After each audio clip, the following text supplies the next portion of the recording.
जो जाते हैं निकालेंगे निर्गमन उसका 20 अध्याय उसका 14 वचन फटाफट जब आप निकालते हैं जल्दी से पढ़ेंगे निर्गमन उसका 20 अध्याय और उसका 14 वचन। तू व्यभिचार न करना। हालेलुया। अवश्य है परमेश्वर पिता इस सुंदर वचन के पढ़ने और समझाने के द्वारा हमें ये 10 आज्ञाएं यहाँ पर परमेश्वर ने मूसा को दी थी। 10 आज्ञाएं दी थी और 10 आज्ञाओं में से ये कौन सी आज्ञा है?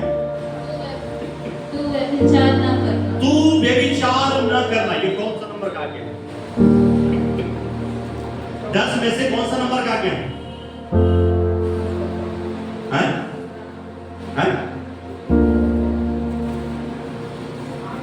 ठीक है, देख लीजिए बात कौन सा नंबर का जो भी है, लेकिन यहां पर क्या लिखा है? व्यभिचार ना करना। हमने बीते दिनों प्यारों हमने एक घटना को सुना है कि हमने घटना को सुना है ना, न्यूज पे सुना है। कहां पर? कोलकाता में एक बच्ची के साथ एक लड़की के साथ एक जो डॉक्टर थी ना उसके साथ गलत किया। परंतु प्यारों में वचन के द्वारा कहना चाहता हूं, बात को समझाना चाहता हूं कि प्रभु का वचन हमें क्या सिखाता है, प्रभु का वचन हमें क्या कि तो व्यभिचार परमेश्वर व्यभिचार करने के लिए मना करता है। वचन इस बात को अनुमति नहीं देता, वचन इस बात को मना करता है, इसका विरोध करता है, गलत कहता है।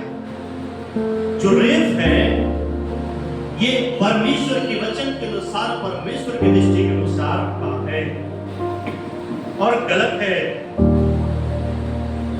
आज इसके बारे में हमें कल्पना करने की आवश्यकता है, हमें सोचने की आवश्यकता है ये क्यों हो रहा है ऐसा।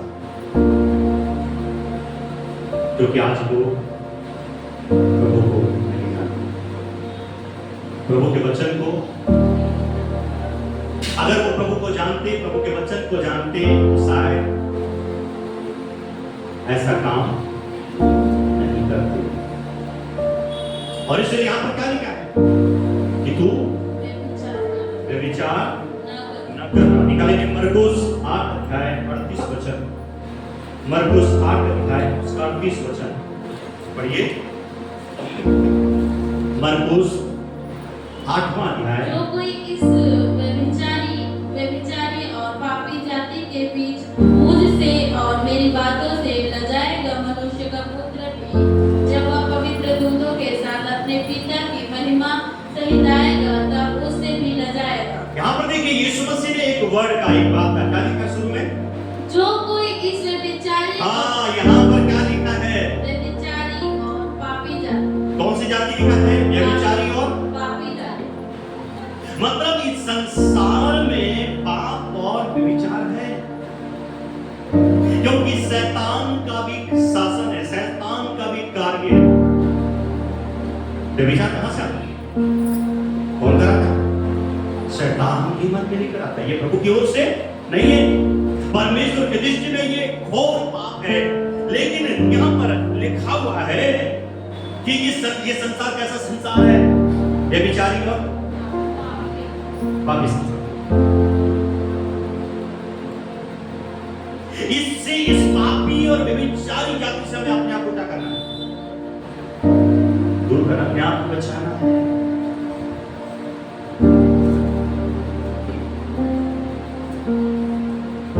अगर कोई गंदा मजाक भी कर रहा है, अगर हम उसमें भी इन्वॉल्व होते हैं तो हम उतने गुनहगार हैं। सिर्फ विचार करना, गलत करना ही पाप नहीं है। हम कई बार ना गंदा मजाक भी करते हैं, गंदा वर्ड भी बोलते हैं, गंदे गाने भी सुनते हैं। तो हमारे लिए ये चुनौती है कि हम कैसे गानों को सुनते हैं, कैसे वीडियो को देखते हैं, हम कैसी बातचीत करते हैं, हमारे मुंह को कैसे शब्दों को इस्तेमाल करते हैं। कई बार गाली गलौज करते हैं। कई लोग बोलते हैं पास्टर जी मैं भी गाली दे देता कभी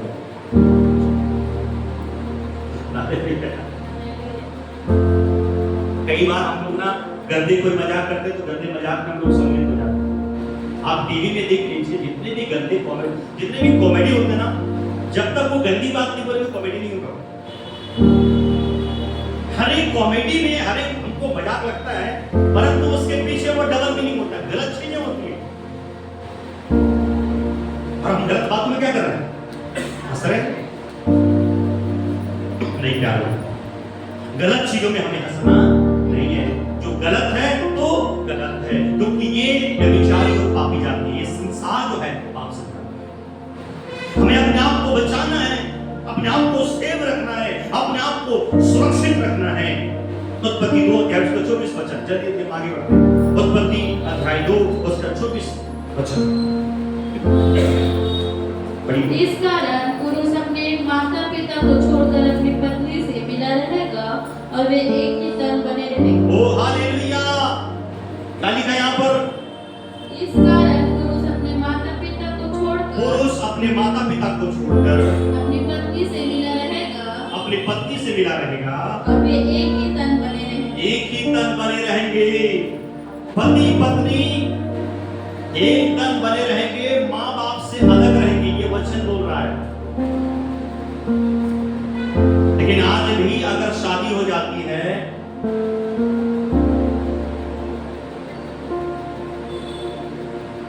तो भी जो स्त्री है, लड़की है, मां के साथ चिपके रहे। याद रखना 100% आज पति पत्नी के बीच में जो दरार का कारण है, शादी होने के बाद भी, और आजकल तो मोबाइल आ गए तो डेली माँ से, शादी के बाद कितना माँ से बात करते पता नहीं। अरे शादी हो के आप ससुराल आ गए हैं, लेकिन शादी के बाद हर चीज का गाइड कौन करेगा?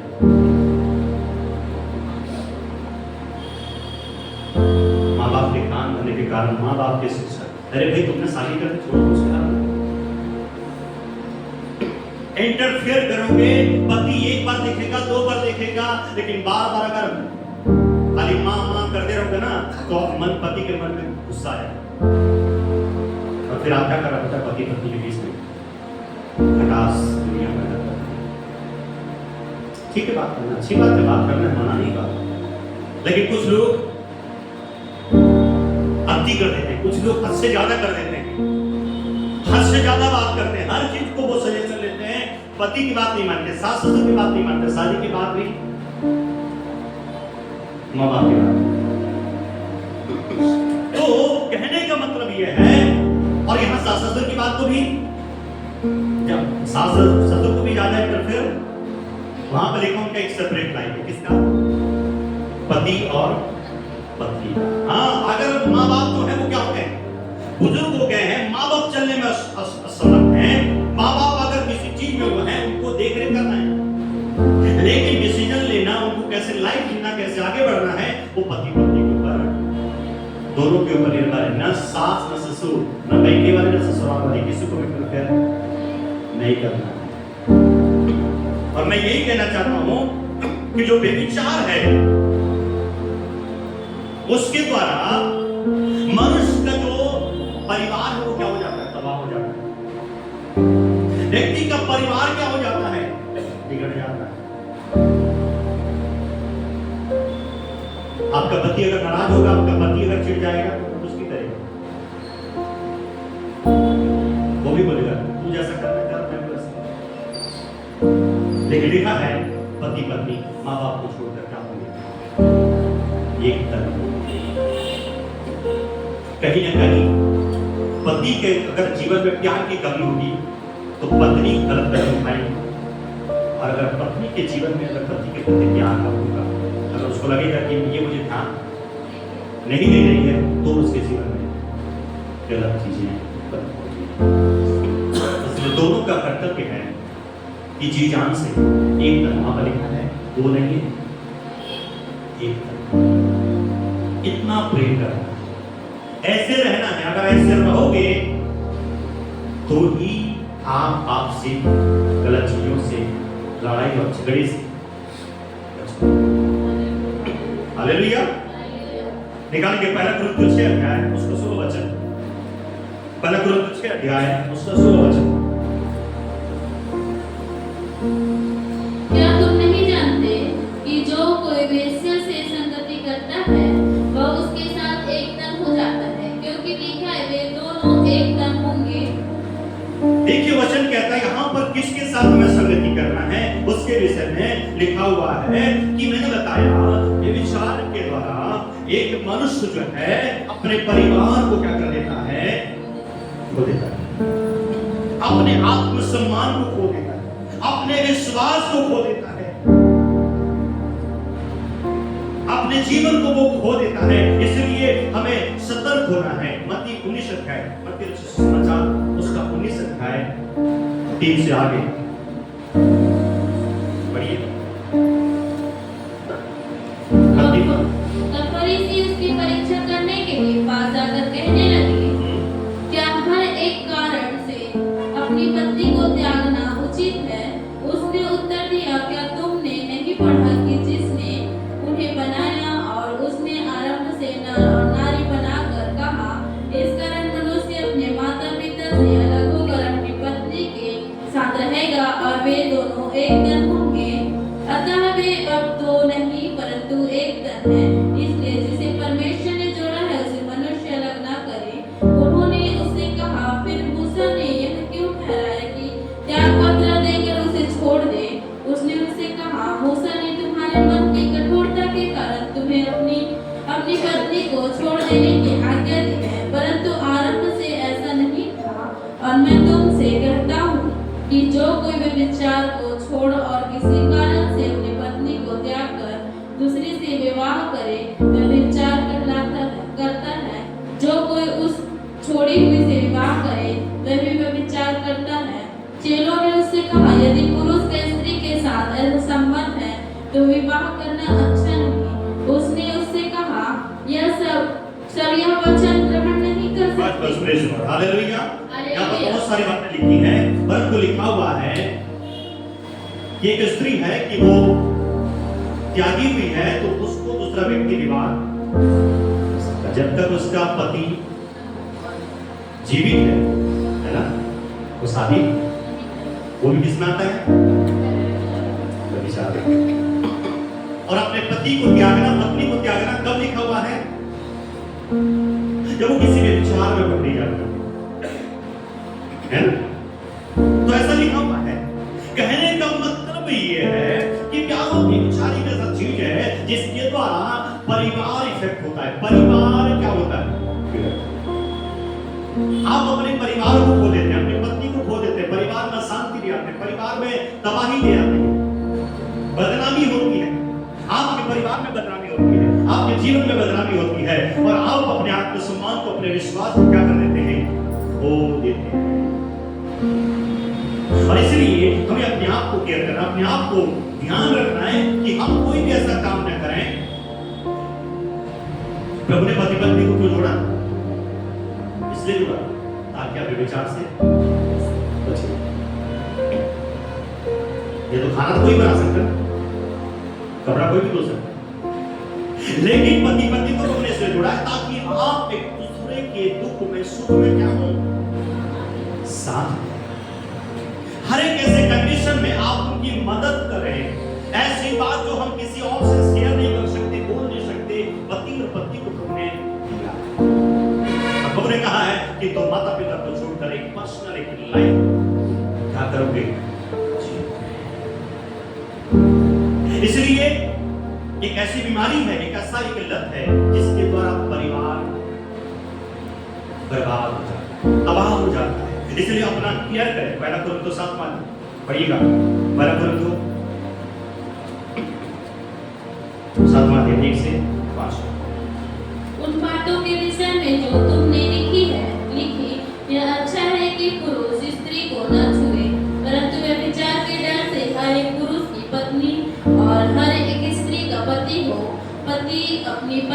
का हक पूरा करे, और वैसे ही पत्नी भी अपने पत्नी को अपने देह पर अधिकार नहीं पर उसके पति का अधिकार है, वैसे ही पति को भी अपने देह पर अधिकार नहीं परंतु पत्नी का है।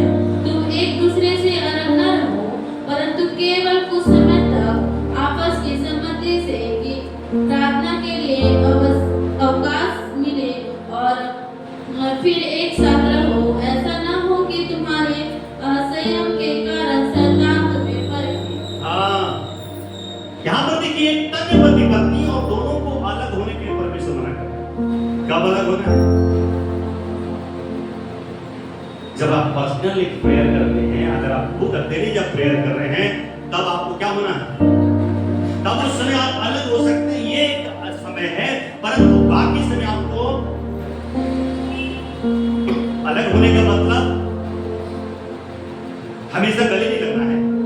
अलग होने का मतलब ये नहीं है, परंतु हम एक साथ हैं, एक यूनिटी, एक एकता के विषय में बताता है। हालेलुया। वहां यहां लिखा है कि पत्नी को अपने देह पर अधिकार नहीं है, परंतु उस पर किसका अधिकार है? और पति को अपने देह पर अधिकार नहीं, परंतु पत्नी पर पत्नी को पति के ऊपर क्या है? लेकिन ऐसा होता नहीं है ना, हम अपनी मर्जी करते हैं। स्त्री और पुरुष क्या करते हैं? अपनी अपनी इच्छा के अनुसार जीवन को जीते हैं। वचन के जब हम वचन को फॉलो करते हैं तो वचन को ध्यान दें, वचन क्या कहता है? हमको अपने पर अधिकार नहीं है, परंतु हमारे ऊपर अधिकार। हाँ, इसका मतलब ये नहीं कि वो कुछ भी करेगा, लेकिन इसका मतलब ये नहीं कि रात में संभालेगा। इतना अधिकार प्रभु ने, अधिकार भी एक सीमित तक दिया प्रभु ने। जो अच्छी बात है उसके लिए अधिकार दिया, और पत्नी को भी ऐसा नहीं कि मन मर्जी कर रहा है, मन मर्जी करने का अधिकार नहीं दिया। इस बात को याद रखना। इसी कारण से आज क्या हो रहे हैं परिवार, क्योंकि हम वहां पर लिखा है एक दूसरे के हकों में क्या करना है, हालेलुया। और हक नहीं पूरा करने के कारण से, एक दूसरे का अधिकार नहीं होने के कारण से हम एक सेपरेट लाइफ जी रहे हैं। आजकल तो और सेपरेट हो गए। क्यों? मैं भी नौकरी करती हूँ, तुम भी, मैं तुम्हारे सामने झुकने वाली नहीं।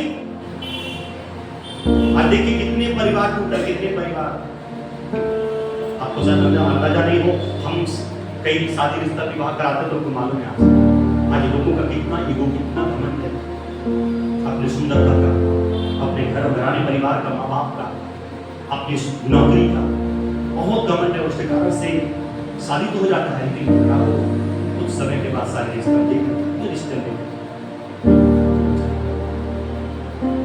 क्योंकि वो एक दूसरे के अधिकार याद रखना, प्रभु में दूसरे के अधीन नहीं किसी का। वचन में लिखा है अगर तेरा अधिकारी दुष्ट भी होगा तो फिर उसका अधिकार नहीं। हालेलुया। ऐसा नहीं कोई भी तेरा पति दुष्ट अधिकार है, हालेलुया।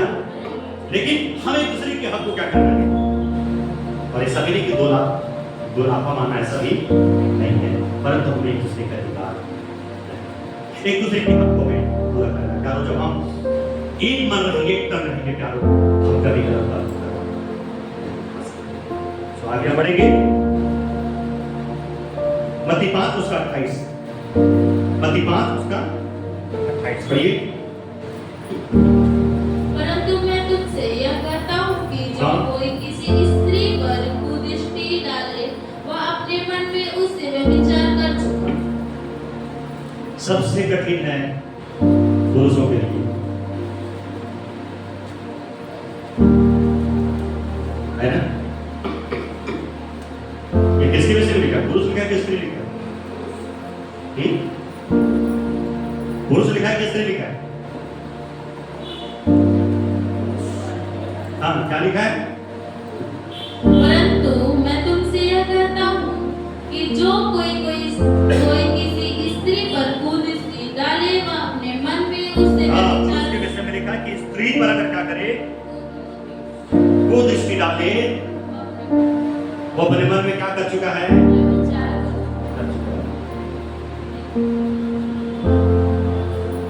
पुरुषों के लिए पहुंचना, लेकिन बहुत मुश्किल।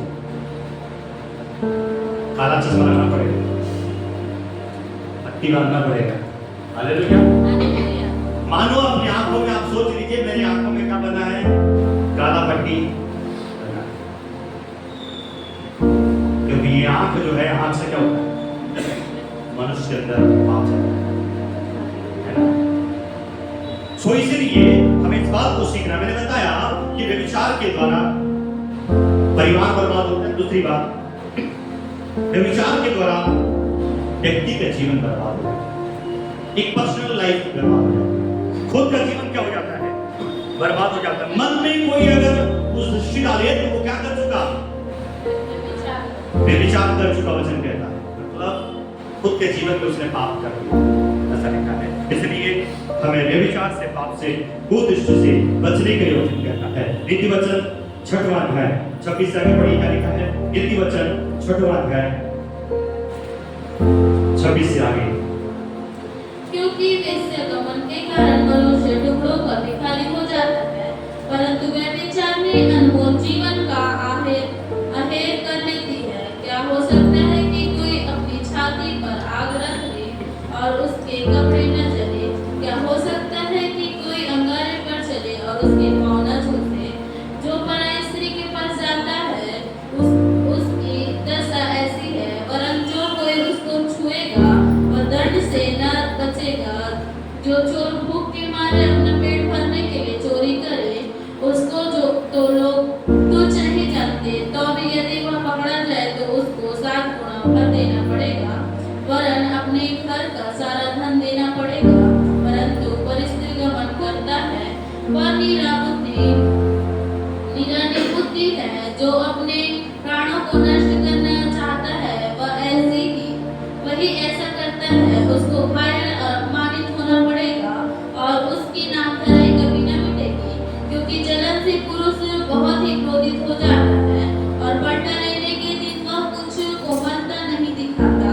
वह घूस पर दृष्टि न करेगा और कितना हो गया 32-33 पढ़िए, पढ़ डाले। 32-33 क्या लिखा है। परंतु जो परिस्त्रीगमन करता है वह निरानिर्बुद्धि है, जो अपने प्राणों को नष्ट करना चाहता है। वो अपने प्राणों को क्या करना चाहता है, इसका कीमत क्या है।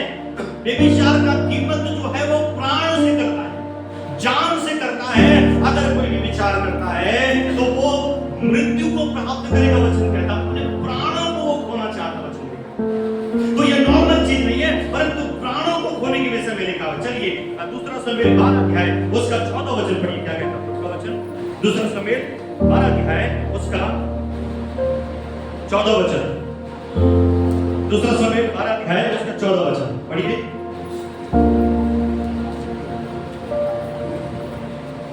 दूसरा शमूएल। तो भी तूने जो इस काम के द्वारा यहोवा के शत्रुओं को निरस्कार करने का बड़ा अवसर दिया है, इस कारण तेरा जो बेटा उत्पन्न हुआ है वह अवश्य ही मरेगा। किसके विषय में लिखा है, दाऊद के विषय में लिखा है। ये कौन कह रहा है, नातान नबी कह रहा है। क्या कह रहा है, जो काम तूने किया है, और पढ़ो उस से। तो भी तूने जो इस काम के द्वारा यहोवा के शत्रुओं को निरस्कार करने का बड़ा अवसर दिया है, यहोवा के शत्रुओं को, विरोधियों को निरस्कार करने का तिरस्कार करने का बड़ा अवसर दिया है। तिरस्कार, यहोवा के विरोधियों को तिरस्कार करने का बड़ा अवसर दिया है। बड़ा अवसर दिया है। इस कारण तेरा जो बेटा उत्पन्न हुआ है हाँ? वह अवश्य ही मरेगा। मालूम है, अगर कोई मसीही व्यक्ति इस बात को करता है, और अगर कोई मसीह को नहीं मानता, अगर अपने जाति के ग्रुप में नहीं है, गैर आदमी है, अगर आप उसको पता चलेगा कि ये मसीह आदमी का ऐसा काम करता है, तो किसकी बदला में मालूम है, परमेश्वर की बदला में। नातान नबी दाऊद से कह रहा है, इस काम के द्वारा जो तूने किया है, जो विरोधी है परमेश्वर के, उनको बोलने का अवसर मिल गया है, उनको उंगली उठाने का अवसर मिल गया है। इसलिए मैं इसलिए बता रहा हूं, क्योंकि हम प्रभु के लोग हैं और क्या ऐसी चीजों से अपने आप को बहुत क्या करना है, केयर करना, अपने आप हमको अपने आप को बचाना है, अपने आप को सुरक्षित रखना है, क्योंकि हमारा तो बदनाम होगा ही होगा, परंतु उसके द्वारा परमेश्वर का नाम क्या हो जाएगा? तो लिखा है दाऊद को जो बेटा हुआ तो उन्हें कह दिया तो भी करना चाहेगा, आखिरी में उसको दंड मिला है। इसलिए हमें सतर्क होना है, हमें सावधान होना है, ताकि इसके द्वारा हम कोई भी ऐसा काम न करें इसके द्वारा परमेश्वर का नाम खराब मत हो जाए। अपने आप को ख्याल करना है, विरोधियों को अवसर हमें नहीं देना। आज संसार में बहुत कुछ कर रहे हैं, लेकिन उनकी बात में दब जाती है। लेकिन अगर हम कुछ ऐसे काम करेंगे क्या होगा? हमारा जो छोटा सा चीज है ना, वो तीर का कार और बाइक को मार देता है। हमें कोई भी ऐसा अवसर नहीं देना है। अय्यूब की किताब उसका 31 अध्याय, अय्यूब उसका 31 अध्याय एक से पढ़िए।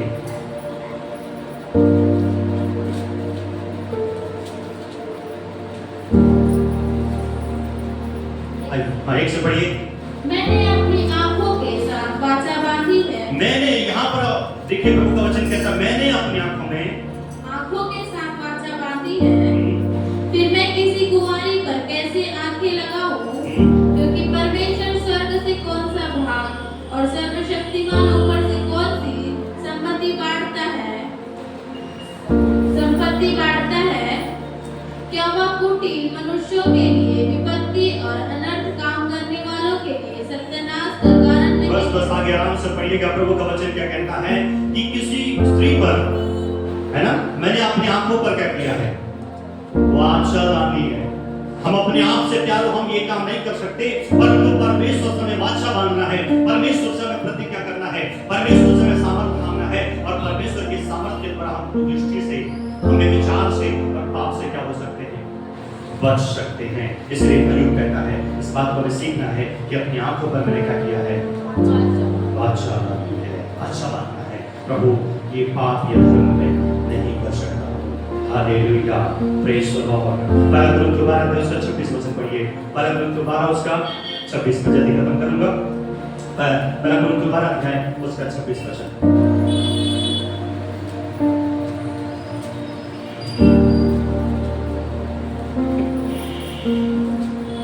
पहला कुरिन्थियों 12 उसका 26। इसलिए यदि एक अंग दुख पाता है तो सब अंग उसके साथ दुख पाते हैं, और यदि एक अंग की बड़ाई होती है तो उसके साथ सब अंग आनंद मनाते हैं। Hallelujah, hallelujah. मालूम है अगर एक अंग दुख पाता तो सारा शरीर क्या हो जाता है? मैंने बताया ये विचार के द्वारा एक व्यक्ति का जीवन बर्बाद होता है, ये विचार के द्वारा परिवार बर्बाद होता है। तीसरी बात, ये विचार के द्वारा कलीसिया का होता है।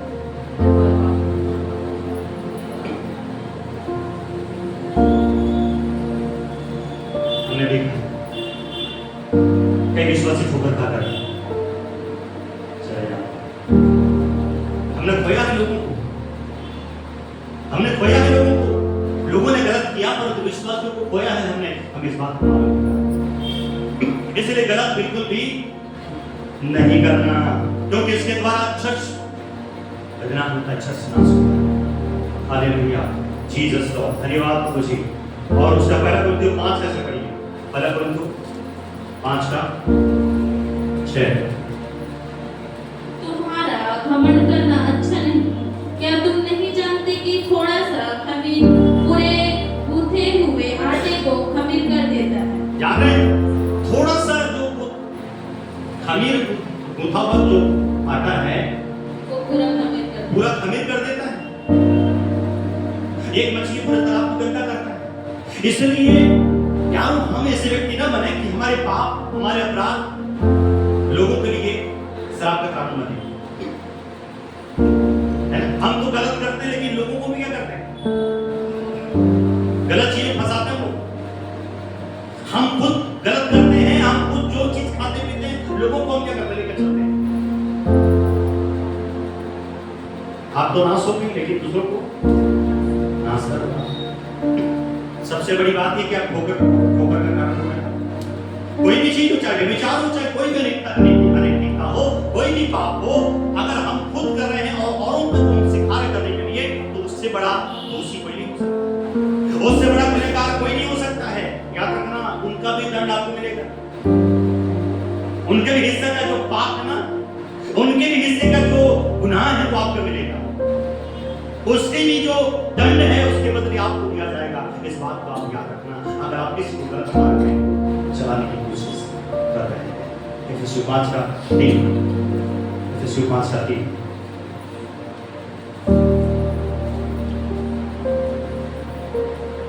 जैसा पवित्र लोगों के योग्य है, वैसा तुम में व्यभिचार और किसी प्रकार के अशुद्ध काम या लोक की चर्चा तक न हो।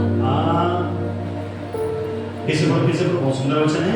जैसा पवित्र लोगों के योग्य है, वैसा तुम में व्यभिचार और किसी प्रकार के अशुद्ध काम या लोक की चर्चा तक न हो। हमारे बीच में, कलीसिया में, मसीह लोगों के बीच में इसके बारे में चर्चा भी नहीं होनी चाहिए,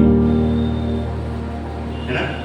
अगर दो जन मिल जाते हैं ना तो इधर बात करते हैं, आदमी औरत की बात करें, गलत बात करेंगे। कई बार लेडीज बात करते हैं, गलत बात बिल्कुल भी नहीं करना। चाहे आप कलीसिया में हो, चाहे बाहर संसार में दोस्ती करते हो, उनके साथ भी वचन कहता हमारे बीच में ऐसी चर्चा भी बिल्कुल नहीं होनी चाहिए। हमारे मुंह से ऐसी गंदी बात बिल्कुल, वचन कहता है तुम्हारे मुंह से कोई भी गंदी बात, जैसे आज की बात, गंदा मजाक करना, गंदी गाली देना, किसी के साथ गंदी चर्चा करना, बिल्कुल ऐसी बात नहीं। ये सब व्यभिचार मानते, ये सब पाप यहाँ का खाना खुशी करना, गलत बातों की चर्चा भी आप करते हो, इसलिए उसकी चर्चा भी हमें नहीं करना है। उत्पत्ति 39 उसका 9 मैं खत्म करूंगा, 10 हो गया। उत्पत्ति 39 उसका इस घर में मुझसे बड़ा कोई नहीं, और उसने तुझे छोड़ जो उसकी पत्नी है, मुझसे कुछ नहीं रख छोड़ा। इसलिए भला मैं ऐसी बड़ी दुष्टता करके परमेश्वर का अपराधी क्यों? किसका अपराधी? सरकार आपको माफ कर सकता है, लोग आपको क्षमा कर सकते हैं, लोग 2 दिन के बाद शांत हो सकते हैं, लेकिन आपने अगर कोई ऐसा काम किया है तो याद रखना। यहाँ पर यूसुफ क्या कह रहा है? अरे कोई नहीं देख रहा, कोई बात नहीं, लेकिन मेरा प्रभु क्या कर रहा है? देख रहा है।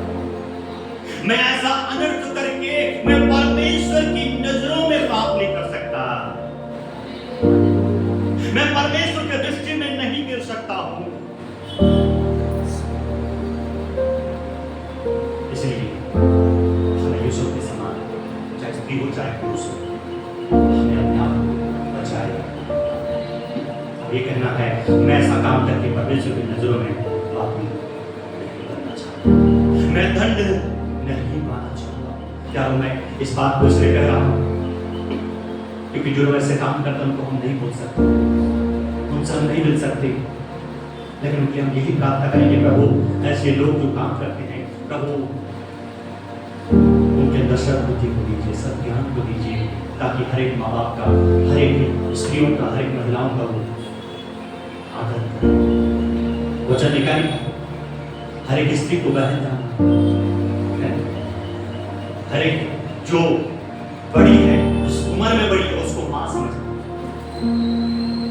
अपने से बड़ी को आदर करना। हालेलुया। इसलिए कलीसिया में भी किसी को अधिकतर भाभी नहीं बोलना चाहिए, बहन बोलना चाहिए,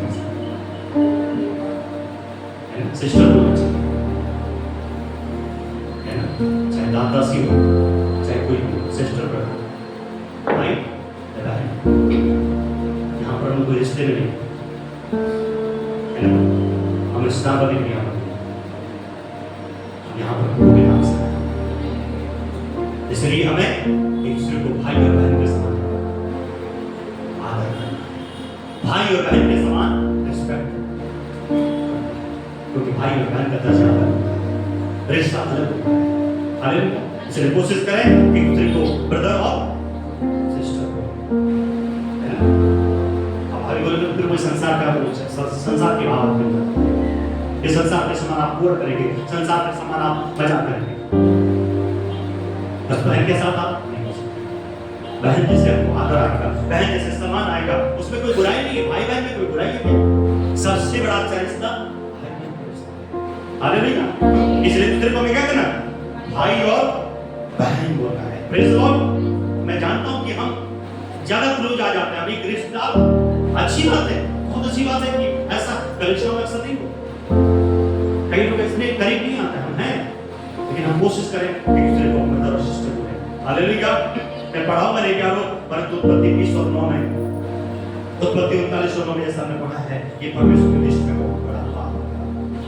मैं पढ़ाऊंगा नहीं, लेकिन व्यवस्था 20 और 10 में और नीति वचन 6 अध्याय 23 से आगे अगर पढ़ेंगे तो उसके लिए लिखा है विचार के लिए मृत्यु दंड लिखा, उसको मृत्यु दंड दिया जाएगा। इफिसियों 5 1 से 7 में भी लिखा हुआ है और पहला कुरिन्थियों 6 अध्याय 9 और 10 में भी ये बात लिखा हुआ है। इफिसियों 5 उसका 22 और 23, निर्गमन 20 और 14 जैसा हमने पढ़ा है कि तू व्यभिचार ना कर। हालेलुया। इसलिए हम क्या करें? परमेश्वर के साथ चलें, हर एक असली गतिविधियों से अपने आप को क्या करें?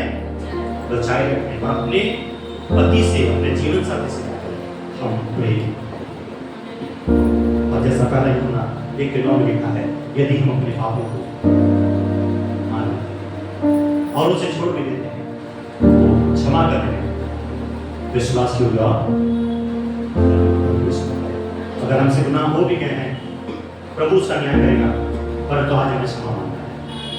अगर कोई अशुद्ध बात में मुंह से बोल दिया है, अगर हम अच्छी बात में मजाक मस्ती कर दिया है, सहेली के साथ, दोस्तों के साथ, मित्रों के साथ, हमें प्रभु से क्षमा मांगना है ताकि प्रभु हमें क्षमा करे। प्रभु हर एक कोशिश करे प्यारो इस पाप से हमें बचे रहते हैं, क्योंकि लिखा है सारे पाप जो इंसान करता है वो शरीर से बाहर है, लेकिन व्यभिचार व्यभिचार जो है वो अपने आप से करता है, लिखा हुआ है। इसलिए इस व्यभिचार से पाप से क्या करना है? अच्छा, प्रभु इस वचन के द्वारा हमें आशीष दें। Hallelujah, glory to God. धन्यवाद।